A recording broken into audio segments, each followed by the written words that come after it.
Sa Hebrews, Book of Hebrews, no, hindi ko lang kung magbigay specific verse. Sinabi doon, yung nagtalaga ang Diyos ng isang araw para pasukin ng mga hindi pa nakakapasok doon para sa kapahingahan.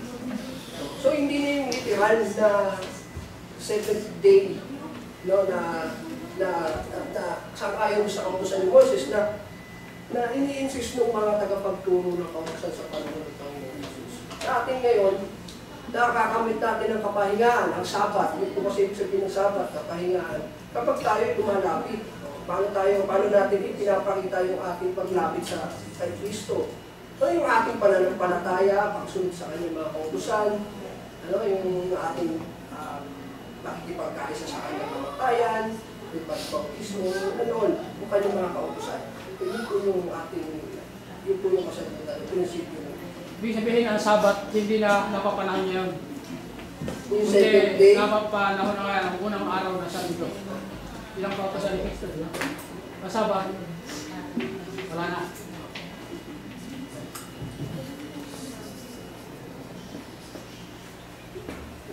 Meron pa po.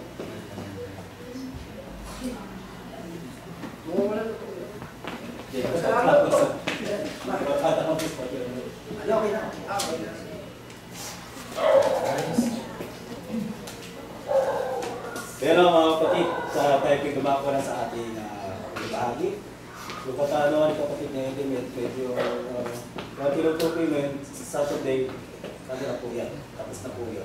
So yung essence ng Sabat, sakot po tayo. So the essence siya, may day. Yung tinatawag natin is the day. Yung Saturday, that is the day. But the essence of Sabat, yun ang hinahanap natin. At ginagalang po natin. Pero tayo po ay dumako na po sa huling bahagi ng ating nandito si kapatid na po. Kung wala po si kapatid na po, sa huling panalangin po, hiningan po namin si kapatid na Vidal sa huling panalangin. Come with the Lord, reading, sing. Come with the Lord, and let our joys be known. Join in the song we sing, for join in the song we sing, and thus around the throne, and thus around the throne. We're marching to Zion, beautiful, beautiful Zion. We're marching upward to Zion, the beautiful city of God. Let those refuse to sing will never know our God, but children of the heavenly King, but children of the heavenly King. They see your rejoice abroad, they sing rejoice abroad. We're marching to Zion, beautiful, beautiful Zion. We're marching upward to Zion, the beautiful city of God. The hill of Zion hills and house of sanctuaries sing. Before we reach the heavenly fields, before we reach the heavenly fields, for watering golden springs, for golden streams. We're marching to Zion, beautiful, beautiful Zion. We're marching upward to Zion, the beautiful city of God.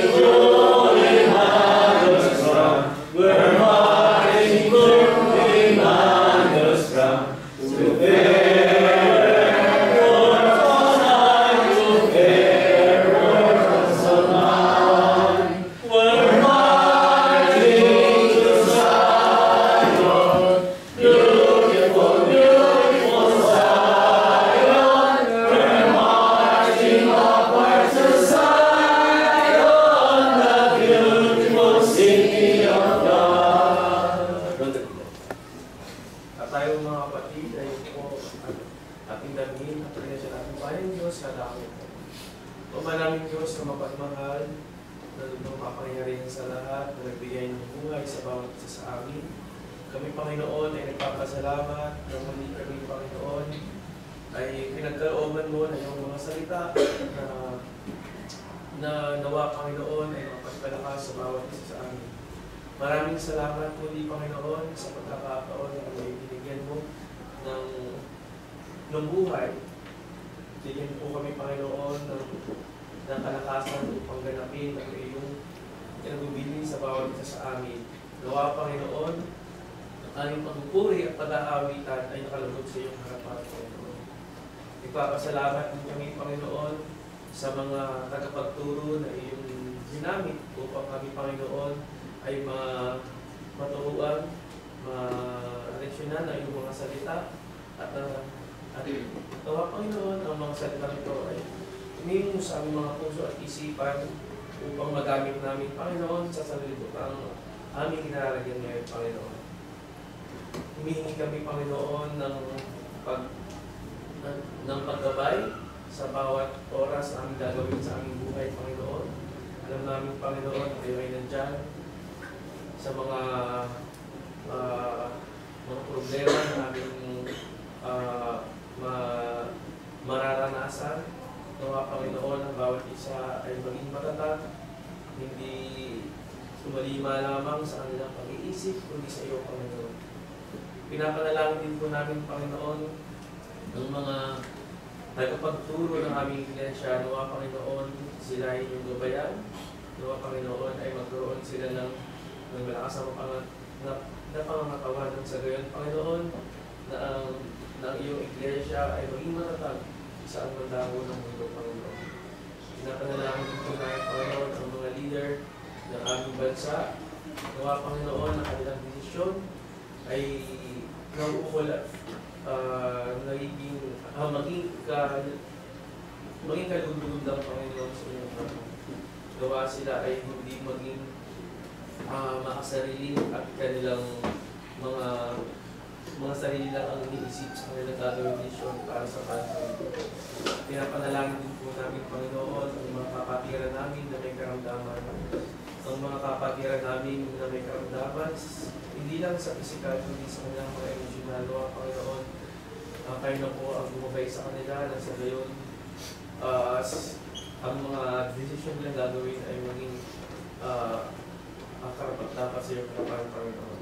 Nawa ang mga kapatiran namin, Panginoon, na may karamdaman ay makasama din namin sa mga susunod na pag-ipon. Kayo na po, Panginoon, ang bahala sa kanila kung ano man po ang kanilang mga pangangailangan, physical, mental, at lalo-lalo na, Panginoon, sa mga kabataan na nasa iyong iglesia, Panginoon. Tulungan niyo po kami, Panginoon, na sila'y gabayan. Nang sa gayon ay nasa tamang landas ng kanilang tatakakin. Tamang landas na magpapagod sa inyo, Panginoon. Hihingi po kami, Panginoon, ng kapatawaran sa mga kasalanan na aming nagagawa sa araw-araw, Panginoon. Alam namin, Panginoon, na kami hindi nakarating sa inyong palagutunan na kami kung minsan ay nakakagawa ng mga bagay na hindi nakakalugod sa inyo, Panginoon. Pinagpapasalamat din po namin ang ginawa ng aming Panginoong Jesus na siya ay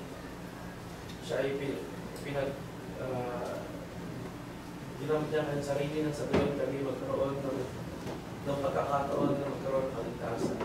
Maraming salamat po, Panginoon, sa lahat. Gawa po, Panginoon, ang aming mga ginawang pag-aawit ay nangyayari sa inyo, Panginoon. Maraming po salamat sa lahat. Ito lang po sa dalangin namin sa pangalan ng Jesus, aming tagapagligtas. Amen.